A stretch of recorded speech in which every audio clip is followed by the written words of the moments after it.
അയർലൻഡിൽ പഠനത്തിനായി ചേക്കേറിയ നൂറുകണക്കിന് ഇന്ത്യൻ വിദ്യാർത്ഥികളോട് നാട് വിട്ടുപോകാൻ ആവശ്യപ്പെട്ട് ഐറിഷ് സർക്കാർ.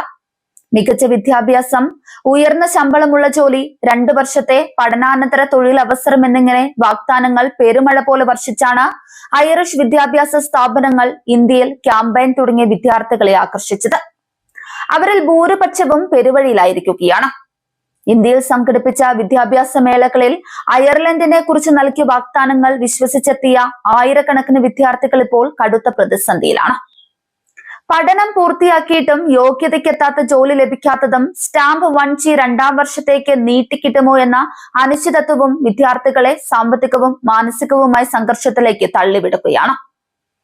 1G എക്സ്റ്റൻഷൻ നൽകാതെ ഇതിനകം 2000-ലധികം വിദ്യാർത്ഥികളോട് നാട് വിട്ടുപോകാൻ സർക്കാർ ആവശ്യപ്പെട്ടു കഴിഞ്ഞു. നൂറുകണക്കിന് വിദ്യാർത്ഥികൾ നിയമമനുസരിച്ച് നാട്ടിലേക്ക് മടങ്ങാനായുള്ള തയ്യാറെടുപ്പിലാണ്.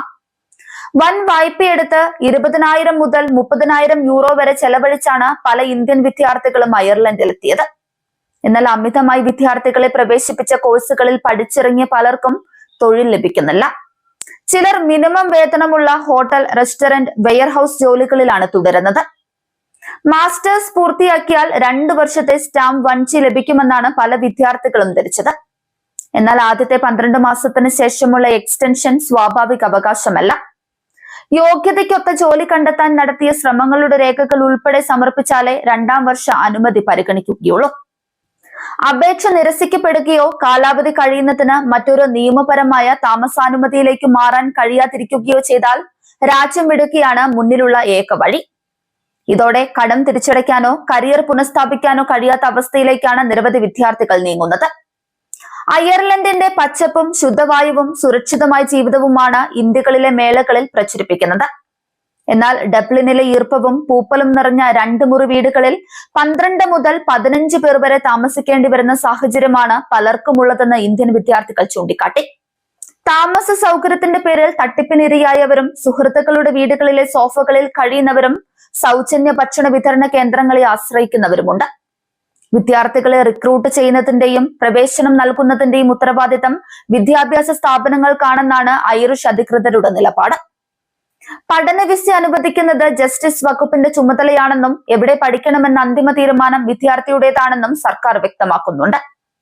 എന്നാൽ സർക്കാർ പിന്തുണയുള്ള പരിപാടികളിലൂടെ വിദ്യാർത്ഥികളെ ആകർഷിച്ച ശേഷം പ്രശ്നമുണ്ടാകുമ്പോൾ ഉത്തരവാദിത്തം മുഴുവൻ വിദ്യാർത്ഥികളുടെ മേൽ ചുമത്തുന്നത് അംഗീകരിക്കാനാകില്ലെന്നാണ് വിമർശനം.